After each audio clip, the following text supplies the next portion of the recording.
smell excitement in the air for once. There's excitement in the air. It's Portland Wrestling from the Portland Sports Arena.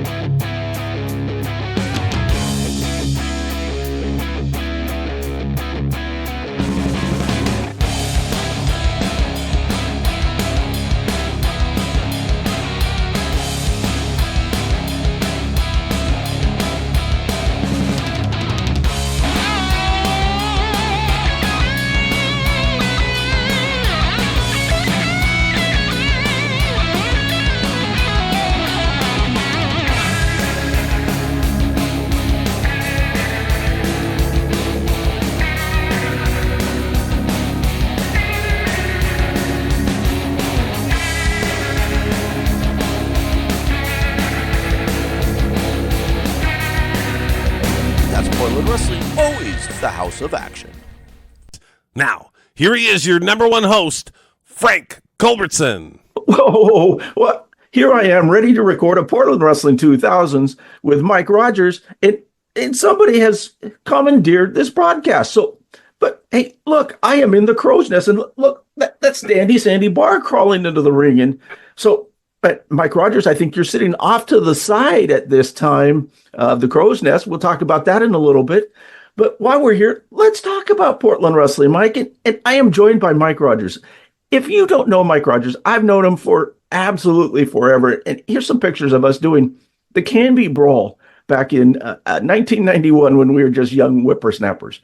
And then he joined me in 2001, 2002 doing Portland Wrestling at the WB Studios. We look exactly the same as we did back then, don't we, Mike? Absolutely. Absolutely. And it's so great to have Mike here because Mike is a James Melby Wrestling Historian of the Year award winner.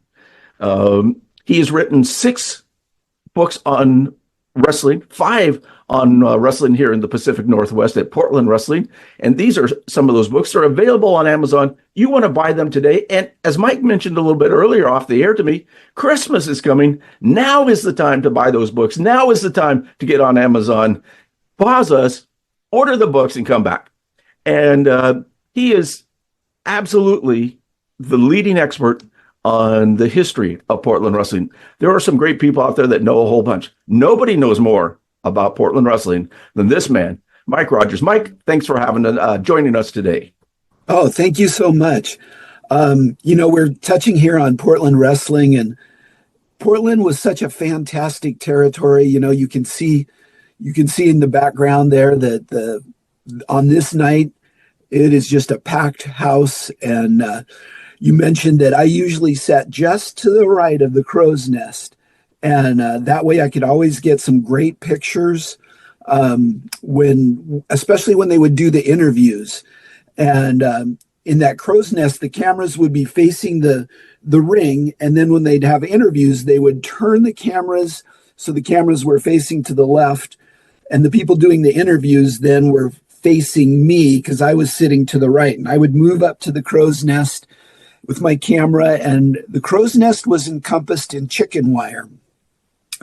And to make sure that I could get some good pictures, one week I brought some fingernail clippers and I did a little manicuring on that chicken wire, just enough so I could get my camera lens through. And I was able to get some great pictures over the years using the fingernail clippers and getting a good view. And many of those pictures are available in those wrestling books that I have, once again, put up, telling you to buy them for Christmas. Great pictures from Mike Rodgers and from a number of other photographers. But we're going to get right into one of the great matches in Portland wrestling history, and it is going to be Andre the Giant. Everybody knows Andre the Giant. We're going to talk about his only Portland wrestling TV appearance. It's May 8th, 1982. But before we get to that match, let's time travel just a bit and see what was the hot in 1982. And let's start with the movies. That's right.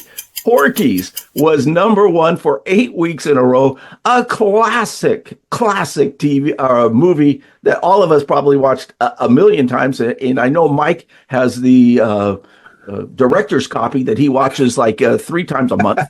And so it's a great movie. And in the music industry, if you were top 40, the number one song was the theme song to the movie Chariots of Fire. Followed up, second was Ebony and Ivory by McCartney and Stevie Wonder, a terrific song. And if you're watching TV and you weren't watching wrestling, and why weren't you? The number one TV show in 1982 in May was Dallas. And of course, getting up to that Who Shot JR episode. So that brings us back to here at the Portland Sports Arena. I'm in the Crow's Nest. And Mike, we're going to talk about Andre. Tell us about Andre's time in Portland wrestling. Well, Andre debuted in Portland in 1974. And as we really examined Andre's appearances over the years, I believe building up to his first debut was the first time that Portland Wrestling ever used any video from any other territory. And they used video clips of Andre in matches, building up, just showing how special this wrestler was going to be and how exciting his appearances were going to be. And Don Owen really had some foresight. He didn't just put Andre in and shoot his wad on the very first time. He put him in with the smallest men, Haru Suzuki and Matty Suzuki, teamed him up with Tito Montez, another small wrestler, and that just emphasized his size. And that was the first match that Andre ever had in Portland, and that was in January 29th of 1974. And his subsequent matches over the years just would build up, and he rarely, if ever, had a one-on-one match. Later on, I happened to see a match in 1983 in Salem, Andre versus Rip Oliver one-on-one, and I believe it was a lumberjack match, but those were so rare for a couple of reasons. It would kind of hurt your top heel a little bit, but also the booking was so good because I believe Andre was able to do and willing to do business to not destroy your top heels with his appearance. And I think he would give, especially to people that he evidently respected. And I think we're going to see some evidence of that in the match that we're going to see here in a little bit. Right. It's Andre the Giant and Hacksaw Sawyer against Rip Oliver, Matt Borne, and Dizzy Hogan. And so, Mike, tell us a little bit about Hacksaw Sawyer and how popular he was in Portland wrestling. Well, he was incredibly popular, and he started out as a preliminary babyface. And one of the most interesting things, and he was very small. He really didn't fit in with what was happening prior to that. As far as Portland has a tendency to have what I call the kick-ass baby face, like Dutch Savage and Jimmy Snuka and Lonnie Main. And then you have Hack Sawyer, who's very small, good looking, so he's tapping into that girl popularity. And he won a battle royal to win the Northwest title, which was very unusual. And so that elevated him up to the top of the cards. Just really an unusual for him not leaving the territory and then coming back to show his improvement. He was in the area, preliminary wrestler. Suddenly he wins this battle royal, and now he's the Northwest champ. And that just elevated him right to the top of the cards. And he is going to be teaming up here with Andre the Giant in another one of those great size matches that Don Owen would put together. Hacksaw, the smaller guy, with Andre, made him even look taller and bigger when he was standing right next to him. And they're up against two great workers and another guy. So let's talk about Rip Oliver, 12-time. I call him 12-time. I know some historians say 11, but there's some controversy of was it a championship or was it just a messed up deal? So why give him 12 championships? He defended the title 47 times, more than any other wrestler in Pacific Northwest Portland wrestling history. And 8 times he defended it against Hacksaw Sawyer, his number one opponent. And, of course, Matt Borne and Dizzy Hogan. So let's start with Rip Oliver. Mike, what can you tell us about Rip Oliver? Well, Rip Oliver kind of homesteaded here. He had most of his success here in Portland. he had a chance to venture out to some other territories, and he had modest success. For some reason, the fans, he just really clicked here. He homesteaded here, and the fans really disliked him, and it was just the perfect fit. So Rip Oliver definitely is one of the mainstays in Portland history. An absolute legend, and he started here in 1980 and worked at least at one match every year through 1991 when the promotion closed. And so let's go to Matt Borne, the son of tough Tony Borne. What can you tell us about Matt Borne that we can talk about on the air? Matt Borne had a good career. He had a lot of success in other territories. Maybe his most notable was he was the original Doink in WWF, WWE, and being a second generation wrestler, I think he fit into the business seamlessly. He was a tough guy, in the dressing room, tough guy in the ring. And he's the one who really, you could see that Andre has respect for Matt Borne, and that's evident in this match. Yeah, and Matt had already been in the business for 4 years at this time, started in 1978.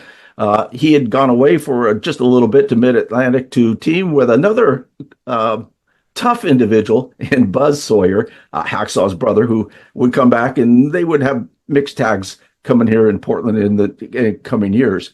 But a very, very good worker, and we'll talk about him after the second fall of this. And then let's talk about the other guy, Dizzy Hogan, Ed Leslie, better known to fans in the WWF universe as Brutus the Barber Beefcake. What can you tell us about what a great worker he was? Well, this was one of his first, not his first territory. He'd been around a little bit, but, just paying his dues, getting experience. He looked good. He was built very well. This may be his highest profile match. I think they were kind of seeing if he was ready to step into the main events because he had the look. And I just don't know if there was a spot open for him. He kind of played the role of mid card. He'd won plenty of matches, but he was just kind of stuck in the mid card, and then this may have been his highest profile match. And in his autobiography, he claims that he knew he had to leave because Buddy Rose was in the area, and Buddy was never going to let him get higher than he was at this time. But he wasn't at this time a great worker. He never really was a great worker, but he was decent. But he was not a great interviewer. And we have an interview from when he was just first coming into Portland. And so let's go to that interview and let's see what kind of an interview Ed Leslie, Dizzy Hogan, was. And now becoming a little bit more known as the brother of Hulk Hogan, Dizzy Hogan. Well, thank you very much, Frank. I just want to tell the people that come out and see me this week in North Bend and Eugene and Salem Thursday and Eugene Friday night. And I also wanted to say that my brother, Hulk Hogan, one of the biggest and the most powerful men in wrestling today, may be coming out here to the Northwest, Frank, to stop in and visit with me for a couple of days and maybe get into that squared circle out there and show some of these punks like Rocky Johnson around here and think they know something, just exactly what they do know, Frank, and that's nothing. You understand what I'm saying, David? I know what you're saying. Frank, a man like that, at Johnny Carson's show, in the movies and everything, Frank, making a lot of money and everything, it makes me feel real good inside, all that green, baby. I like to hold that green, hold it up, play with it a little bit, count it once in a while. Dizzy Hogan coming up to talk to us, and brother Hulk Hogan might be here anytime now in the Northwest. Yes. Excuse me, Frank. The hammer, baby, is getting more powerful every day. I've been training harder than I've ever trained in my life. I'm getting ready, baby, because one of these days they're going to put me in there with somebody that has that title belt, and I'm going to take it, baby. That's my dream, to have that title. Dizzy Hogan, thank you for coming up talking to us, Dizzy. Well, there you have it. I mean, that is not the best interview I've ever heard. And it maybe ranks up there in some of the worst I've heard. But he was here. He was learning. He was fairly new in the business. And a lot of guys in Portland, that's where they started, came in. Not everybody could be a Roddy Piper, could they, Mike? Exactly. And that's what Portland was for, to give those young guys their chance to be in the ring and their chance to cut interviews. It's the more chances they get, the better they get. And, by the time he reached WWE, I felt that he was a fairly good interview, especially with his gimmick. Absolutely. And people today don't really understand what the territory developments were. And this is what Portland was, one of those areas that people could come in and get some work in and then move on to other areas as they did. But we're going to go to that match. First, we want to thank Rich Patterson for the video and all the work that he did in transforming the tapes that he got from Buddy Rose into DVDs and then electronically. So Rich Patterson, thanks a lot. If you want these tapes, find Rich Patterson on Facebook and order your some. But let's go to Andre's only TV match that I know of that he had in Portland. And it's a 3-on-2 tag match. Let's go to that first fall right now. We are going to get it. We're going to get the main event. You are going to see the eighth wonder of the world. You are going to see Andre the Giant. Dizzy Hogan, resplendent in a newly acquired robe. Matt Borne turning into an... Oh, look at that. Now that is just an idea of the size of this man. Ladies and gentlemen, at the request of the two great sponsors that we have for Portland Wrestling, they have requested that they break precedent again and put Andre the Giant on TV tonight. Also, Tuesday night, we're having a big 14-man over-the-top battle royal with everybody in it for a $3,000 prize purse. This will be Tuesday night. Also, next Saturday night, Rip Oliver has agreed to put up the Northwest Heavyweight Championship belt against Kurt Hennig. And also the English champion, Chris Adams, the English heavyweight champion, will make his first appearance on the West Coast, and he'll be on this card next Saturday night also. So ladies and gentlemen, the next event will be the best 2 out of 3 falls, or to a TV time limit. 2 men against 3. Introducing in this corner a team of Dizzy Hogan, Rip Oliver, and Matt Borne.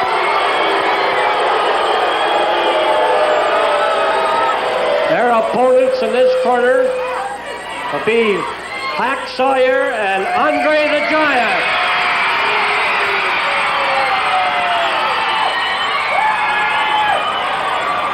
It's going to be my pleasure to be along, to meet with you, maybe press the flesh a little bit, see Andre the Giant in action again at Longview, which is Monday. Locker Room has tickets.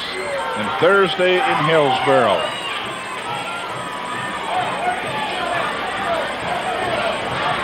I saw Andre in Salem last Thursday.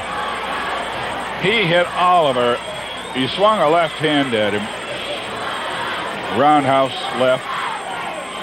And I swear, when the fist got up alongside the head, Oliver's head literally disappeared from view.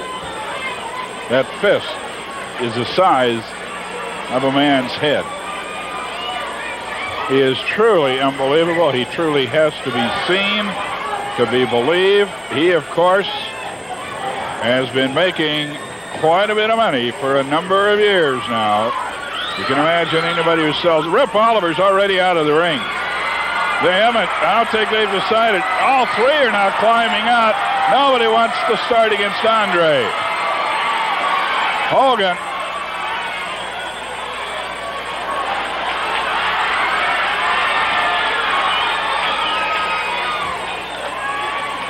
Okay, Matt Borne says, I'll do it.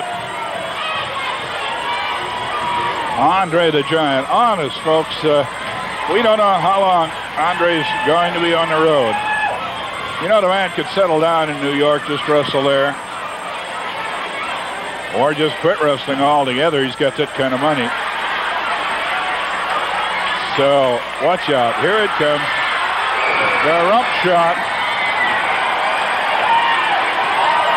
520 pounds, and you can see everything in proportion. Andre said to George Caponje was the first to find him. Flying tackle doesn't even budge. Watch out. He went to tag out, and the Giant says, no, not yet.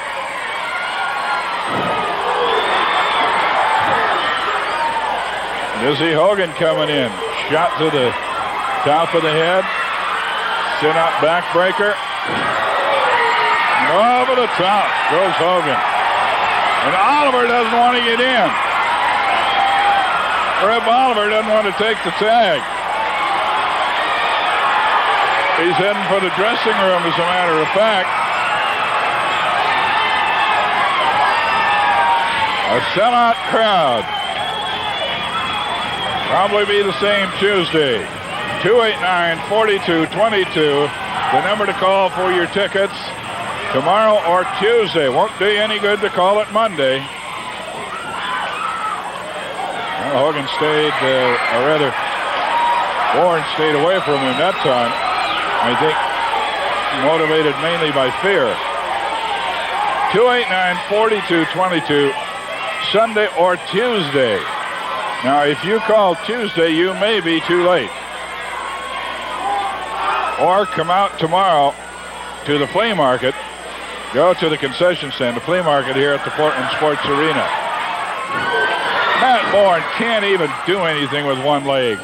Hogan, headbutt and knocked to the ground. Oliver hasn't been in there yet. Oh, what's going to happen? He took him over with a suplex. Knee drop on Borne. The tag and Hacksaw going to come in. Remember, Hacksaw held that championship belt for about 5 full months before losing it recently in a very controversial match. Whoa! He brings Borne out of there with a monkey flip. Oliver in. The Giant in to cut him off, and Oliver gets out of there in a hurry. Oliver now in without benefit of the tag to work on Hacksaw. Hogan working on Hacksaw in the near neutral corner.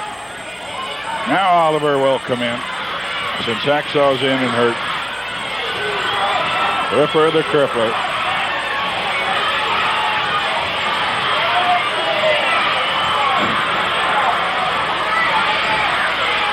Oliver cutting off Hacksaw before he can get to the tag. Just see that? The Giant almost reached him halfway across the ring.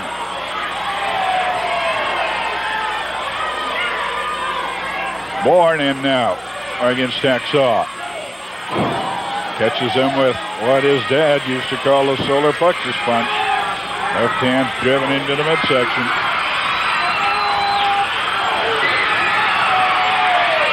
Underneath the tag, and here comes Andre. Jam it down.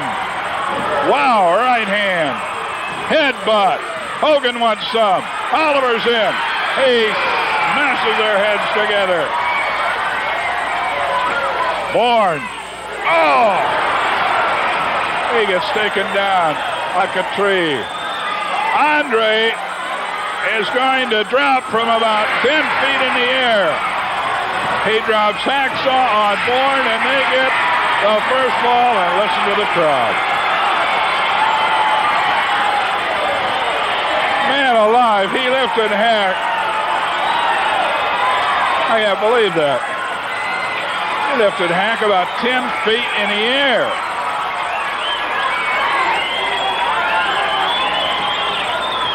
Okay, you're going to get a few more chances to see Andre. When you may get the opportunity to see him again, we don't know. But in a moment, we're going to show you the towns where the wrestling is. Hacksaw gets the first fall.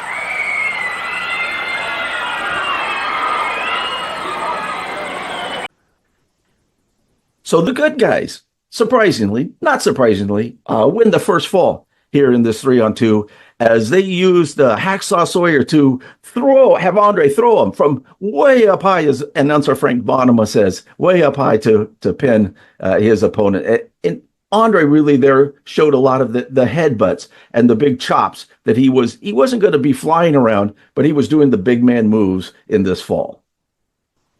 And also that shows he's willing to share the spotlight, because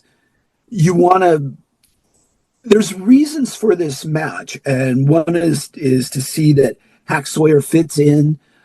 He gets the rub from Andre, and it's an important match for him. But let's get to the second fall right away. And this fall goes quite a bit longer, but let's go to action. Second fall, Andre the Giant in action.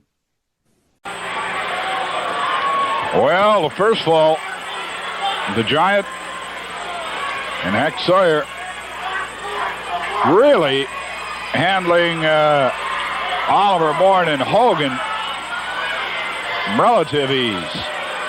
But you know that these guys do not like to lose. You know they're tough. You know they'll pull anything. So this match is far from over.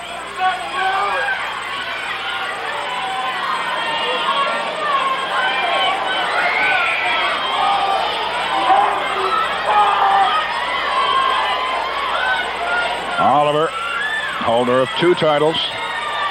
He and Borne have the tag team championships. Oliver holds the heavyweight strap, which he will defend finally.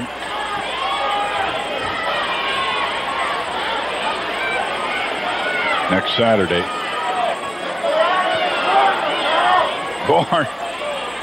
Borne in against him, and he's preoccupied. He just keeps looking over, looking at the Giant. Remember, Borne's up there on 6'3", 6'4", 250.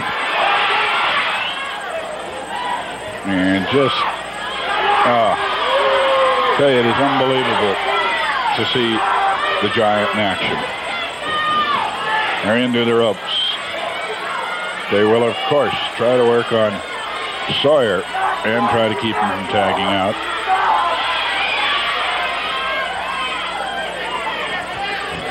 Frank Bonema calling the action for you. Glad to have you with us. We're here every Saturday night, 11 o'clock, which is a 2.5-hour delay. Matches start. Whoa! A drop kick sends Borne sailing. He missed that roundhouse left hand.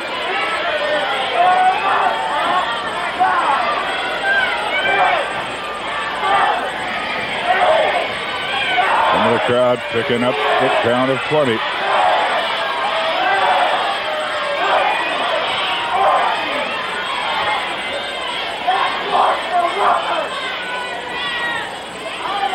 Once again, Matt Borne, Hack Sawyer, arm bar, turns it over, again and again and again.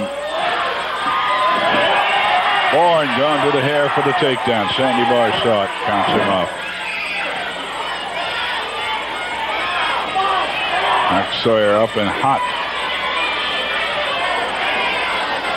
He wants to handle this himself, doesn't even bother going over or talk to the Giant or think about tagging. Hammerlock and a reversal of the hammerlock. Borne makes it to the ropes.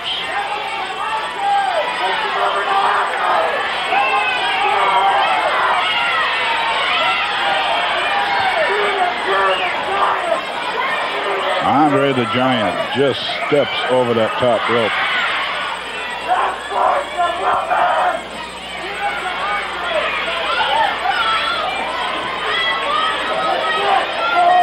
First fall went to Andre and Hacksaw. We are in second fall action of the main event. See Hacksaw sporting some new boots. I think he's trying to pull over for a tag of Andre. He was. Borne catching him just before he could get within reach. Knee drop. The tag, and Oliver's going to come in. A double team on the left arm. Hacksaw trying to get a tag out, just misses. They're going to work on the left arm now. And believe you me, they are going for more than just a fall here. They can injure that arm, they will.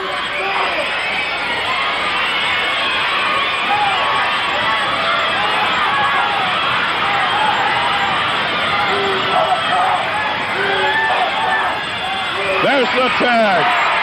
He's almost in the middle of the ring, but he made the tag. And Oliver, for the first time, is in the ring against the Giant.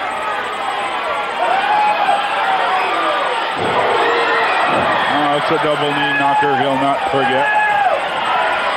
Andre the Giant with Oliver.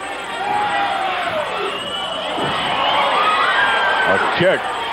Brought up, looks like maybe in the throat. And Oliver's got the Giant down, and you seldom see Andre even on the canvas. But he is on his hands and knees to tag. Coming off the top rope, Matt Borne with a double club blow to the head, and they do have Andre hurt. Andre. Now the armbar. Being worked. They will do everything they keep to keep Andre down. Listen to the crowd. And Andre is down on the mat. A place where he is seldom seen. A tag. Hogan is in. Hogan off the second turnbuckle with the double club blow. And flying stomp by Oliver. Looking on the left arm, and they've got Andre down. And you are seeing something that's seldom seen. Andre even down on the canvas.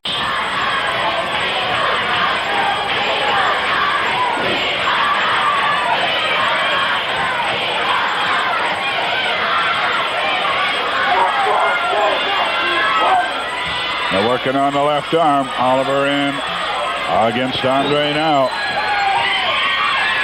And Hogan comes in. He's cut off by Hacksaw. Referee going to handle that. That gives Borne time to double team and the opportunity. Looking on the arm outside the ring.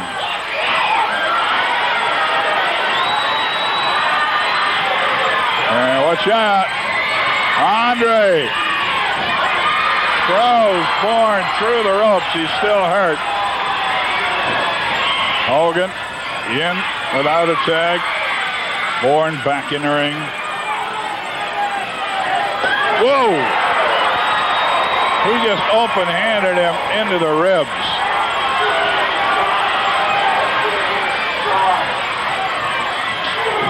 And again, this open hand slap. With that ham of a hand, it really pops. Borne went down. Borne trying to get the pin on Andre, the big man from France, 7 feet 4 inches tall, over 500 pounds.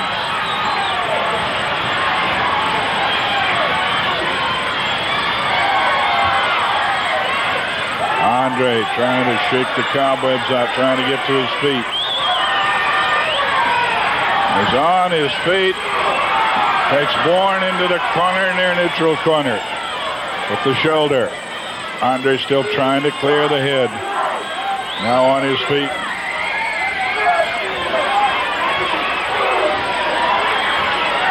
The whip. Borne goes flying. The Giant went in after him. Borne got out of the way. Andre hit the top turnbuckle. Hogan climbing over the top rope. He tried to step over. Like you saw Andre.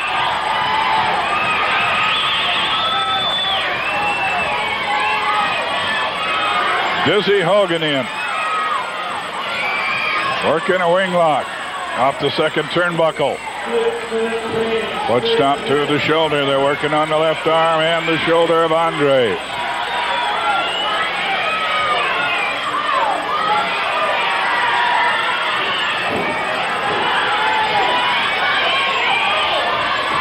They're double teaming again. Hogan working on him from outside. Here comes Hacksaw around. Get Hogan off of his partner Andre. Borne is back in, working a foot underneath the chin and on the throat of Andre. This is the longest I have ever seen Andre in trouble.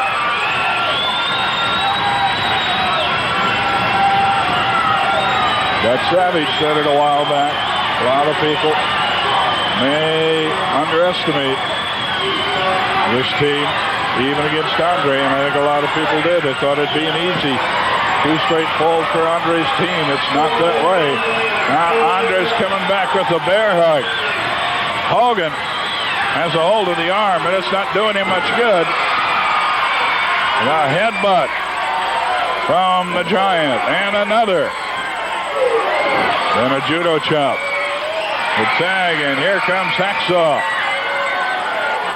The Giant picks him up by the hair, says there he is, and I'll give him a headbutt.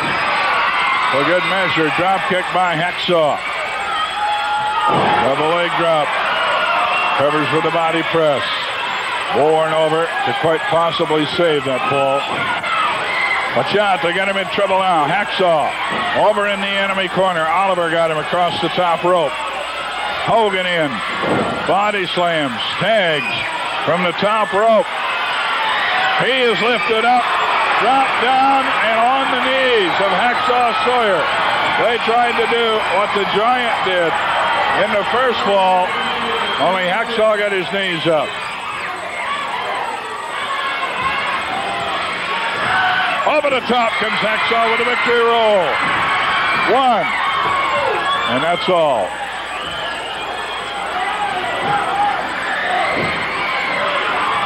Hacksaw with the whip. Going to bring him out with a monkey flip. No, he is knocked off.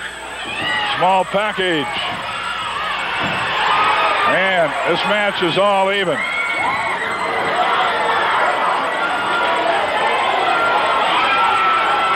We're going to be right back. Wait a minute.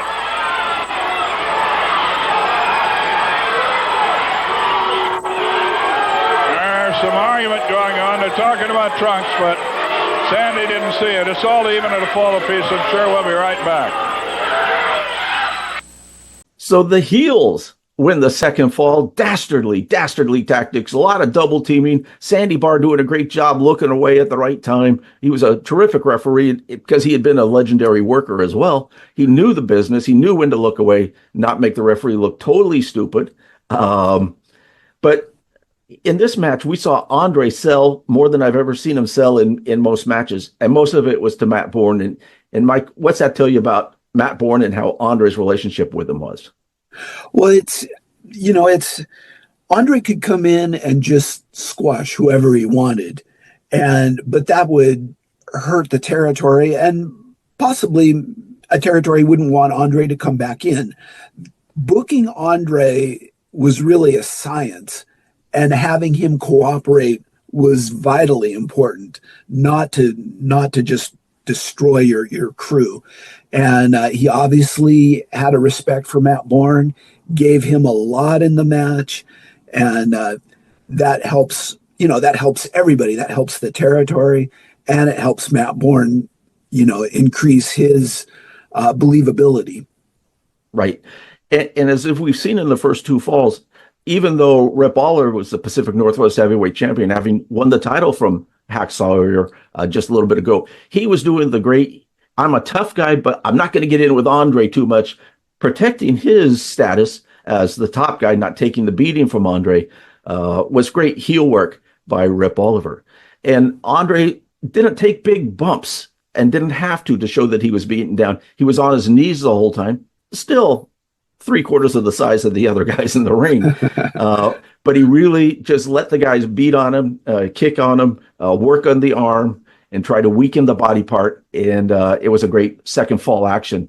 But of course, the third fall is 2 out of 3 falls, or 2 a TV time limit, as they often did in Portland wrestling. So do they get is it a time limit draw, or does something happen at the end? Let's go to that third fall right now. Well, the bell has just rung. Action underway, and upside down in the enemy corner. He's caught in the turnbuckle. Hacksaw Sawyer in a bad spot. Andre the Giant looking on helplessly. Matt Borne is coming around the ring. He's trying to sucker punch the Giant from behind.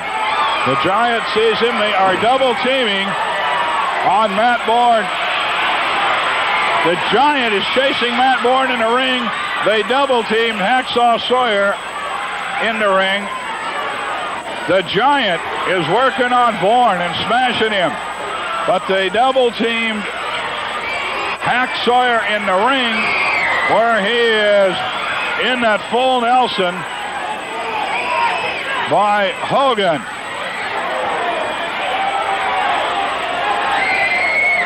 The Giant is getting Borne. This was planned. There's no doubt about it. Now, they're taking a lot of punishment, but they're going to win this match. It appears. 2 on the Giant, but they got him out in the crowd. He worked on him. The bell's going to be rung. They double team. Borne got the Giant, Andre, to follow him into the crowd. When that happened, here comes Rocky Johnson. Rocky Johnson working on Hogan. Now here comes Dr. D. Watch out, Rocky. He catches it from behind. From Dave Schultz, Dr. D.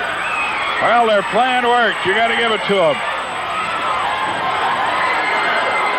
If you want to give credit for that. They got the Giant to go in the crowd after Borne. Hogan and Oliver double-teamed Hacksaw in the ring. Then Hogan put the full Nelson on Hacksaw. Sandy Barr, not sure what happened.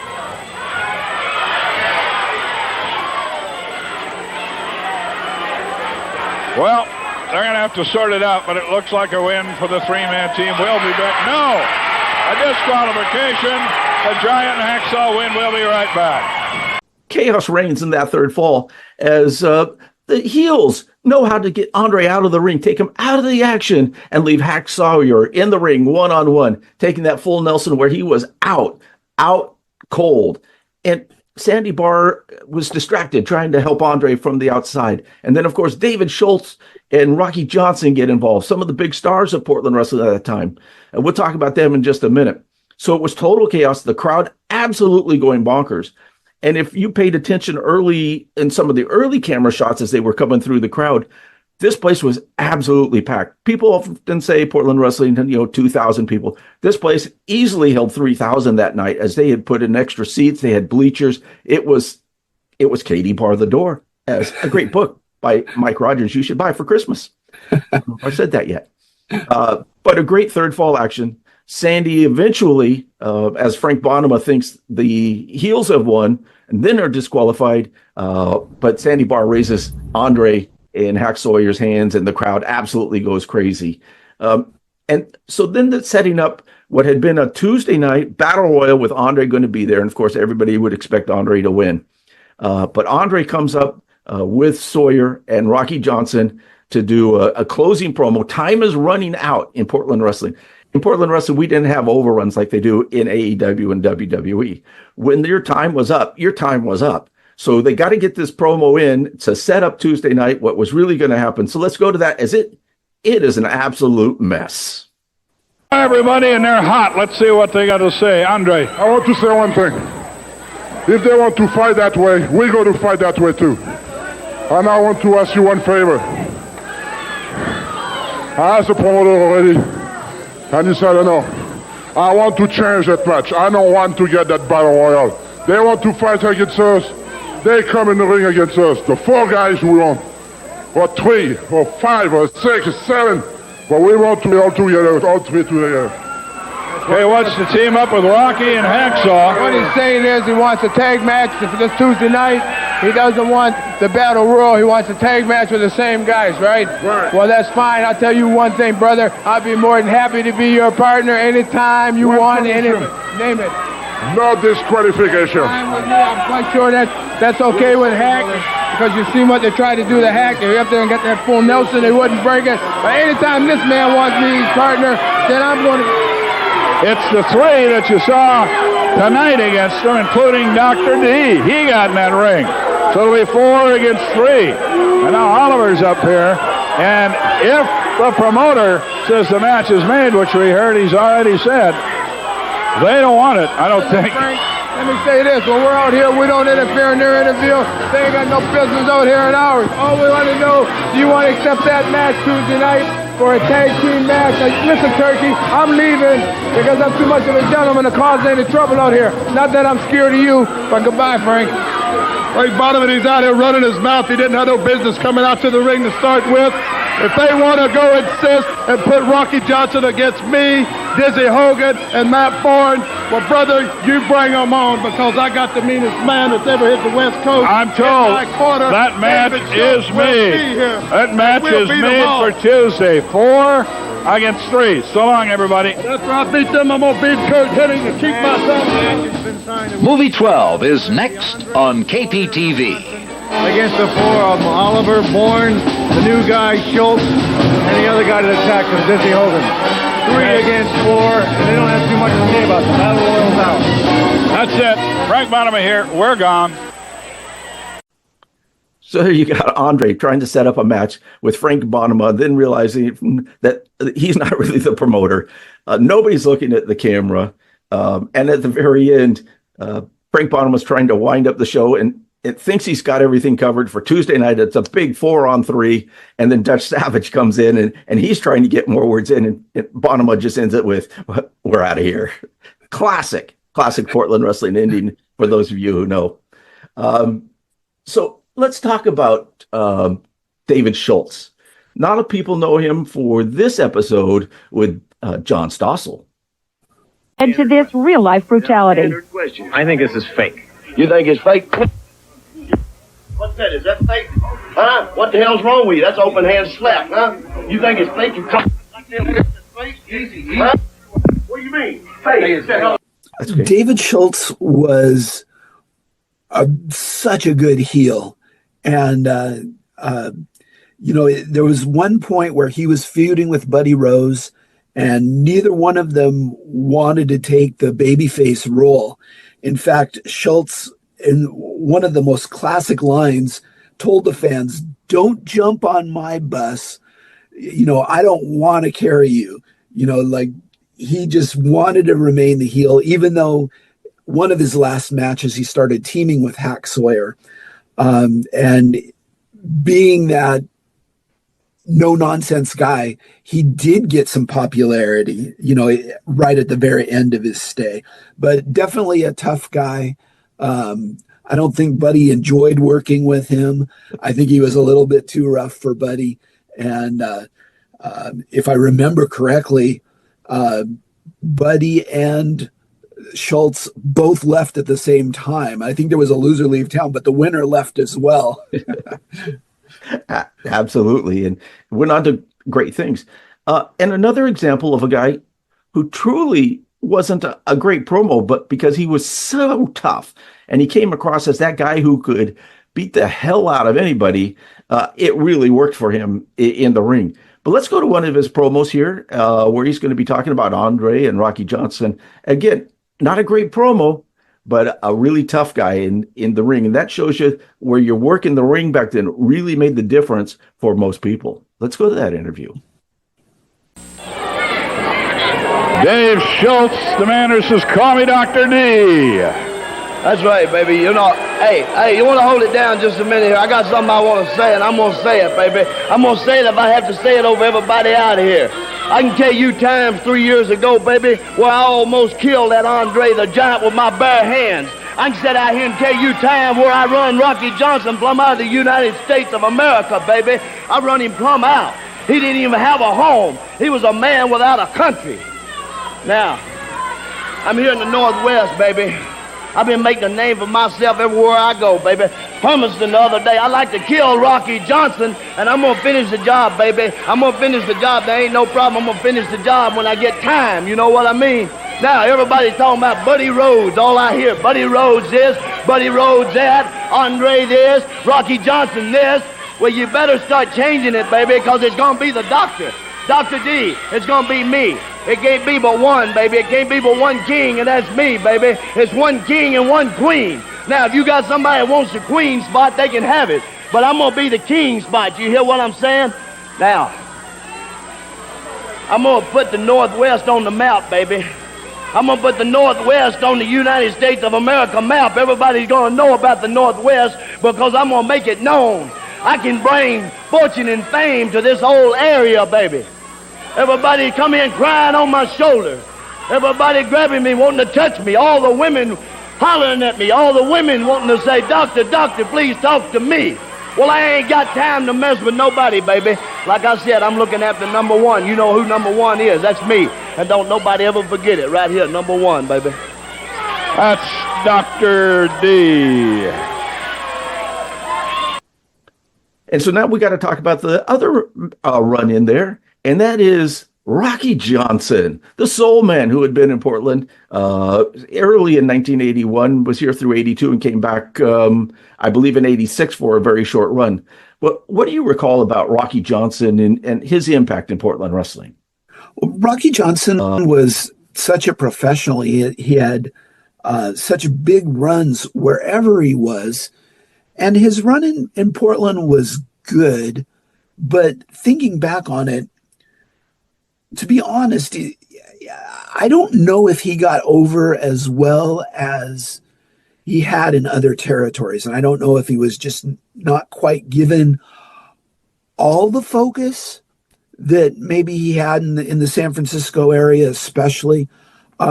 He was definitely successful. He held the Northwest title and the Northwest tag title, and he had a good run. But for some reason, I maybe was just expecting a little bit more from him. And the reason I'm going to show this promo is because we're going to talk about something that's coming up here in 2 weeks in the very next episode of Portland Wrestling with Mike Rodgers and myself, Frank Culbertson. So we're going to look at a Rocky Johnson promo. And you know The Rock. The Rock can talk circles around anybody. And he, right now, in his career, and is spectacular.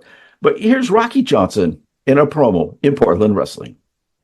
Rocky Johnson. How's your shoulder? You see what happened out there tonight, man? I know their game plan. I got it right down to a T. Masters thought he was going to hurt me tonight with that hole. So Tuesday night, I wouldn't be able to lose the lead count. I'll tell you one thing about Masters. I'm not putting that man down. He's a big, powerful individual, brother, and he ain't nobody to take easy. But let me tell you something, Master. Tuesday night, brother, it's only me and you. I don't have to worry about you sneaking up behind my back because I'm going to be facing you one-on-one. And I'll tell you what, one of us is going to leave. And like I said out here last week, brother, I met too many nice people in this territory to leave, and I'm not leaving. And I'll tell you what, brother, Tuesday night when you come, you better pack your U-Haul. I'll tell you what I'm going to do, too. When I do beat you Tuesday night and lose your leave, I'll give you until Saturday, man, so you can pack all your junk and get all your weights together and get them in your U-Haul, and you hit the road, brother, because Tuesday night is me and you.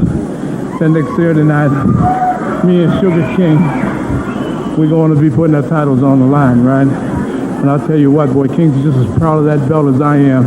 And anybody that beats us for that title, they better bring a lunch because they're going to stay a long time if they think they're just going to beat us. That's next Saturday is Kids Night, and defending their tag team champions, King Parsons and Rocky Johnson. Thanks, Rock. So another, not a great promo, but Rocky Johnson had what other people didn't have in Portland. And he had the moves, he had some of the flash, he had the drop kicks, and he had the dancing that really Portland off and on had every once in a while. But that's really what, that soul man is what made him a little bit different in Portland wrestling. Absolutely. And he was a big wrestler too, a little bit bigger than some of the other wrestlers here, big for a baby face as well. And he did have that charisma that really matched up with the fans. Absolutely. So we saw some not so good promos, but in 2 weeks here on the Portland Wrestling, not the Portland Wrestling 2000s, we're going to have one of those as well, but in the Portland Wrestling YouTube channel right here with Mike Rodgers and Frank Culbertson, we're going to be talking about maybe the greatest promo guy ever in the history of Portland Wrestling. And we've had some really good ones. Roddy Piper. You know, I got a few things to say that we had all kinds of people come out and all kinds of support, and I'd like to say something because sometimes people don't have enough guts to say something back, or sometimes you don't have the opportunity, and I do. You see, what I'm looking at is an Oregonian newspaper here, you see?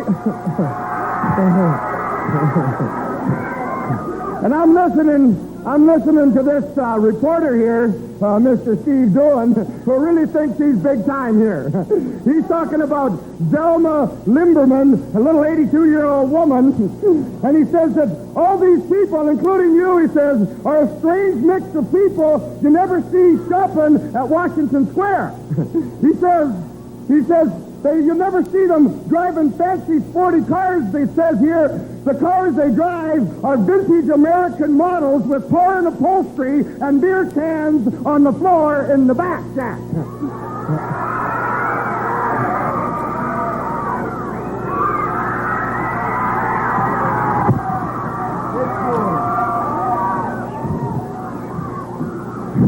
First of all, the first thing you gotta know about this Jeep is he tried to get in free. Simple as that. And I suppose you, Steve, come driving up in a Rolls Royce, right, mister? You're talking about Washington Plaza. Talking about real big shot. You see, what you have done here, what you have done is insult a whole bunch of people that I am part of. You're talking about foreign upholstery.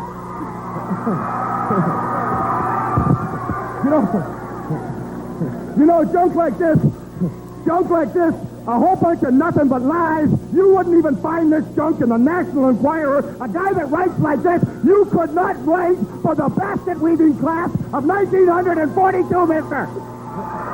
You couldn't do nothing. Oh, wait, please. This is not for the point. This is just because this guy's a geek, man. You see, he comes up and he says, oh, and I quote, Kurt Hennig goes in the ring, and all these women are flaunting around him, and it just makes them disgusted. What's the problem, Gertrude?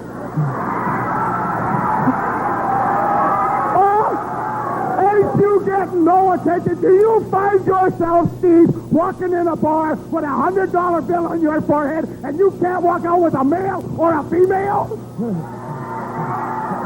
Huh?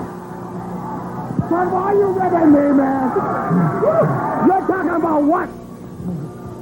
You're talking about people, you say, well, you're trying to say is we're low class. The other day, I'm in an arena in Florida, and there's Hank Williams Jr. What you're trying to say is former President Carter's mother, Grandma Carter, has got Billy beer in the back of her car. Is that what you're saying, you geek? Huh? Well, I'll tell you what. I'll tell you what, man. Yeah. You see, they buy your newspaper. You don't have to. Oh, you geek. Yeah. Especially them. They don't have to impress you. You have to impress them. And I want to know something. How does it feel to have an 8th grade education wrestler tell you how to do your job? But in 2 weeks, we're going to bring you the first of probably 2 Roddy Piper and Portland Wrestling episodes, because you've heard CM Punk talk about Roddy Piper and Portland Wrestling. You've heard MJF talk about Roddy Piper and Portland Wrestling. But have you really seen Roddy Piper in Portland Wrestling. You've heard the legendary stories, but now you're going to see them right here on Portland Wrestling 2000s. Washington, so you people keep watching KPTQ. Also in August, we're going to be over that way. We're coming up to Bellingham, Washington on August the 7th, in case we forget to tell you. And Roddy Piper, well, cleaning house. Look at that. He's like a baby vacuum cleaner. He's swinging, punching, kicking, gouging. Taking care of business, as Al McGill would say. He's going crazy all over Ric Flair, and there's a Texas Red Breaker. Makes the tag. Here comes Billy Jack. For Mike Rodgers and Frank Culbertson, reminding you, buy these books for Christmas. They're great Christmas gifts. Order them now. This has been Portland Wrestling the way it should be.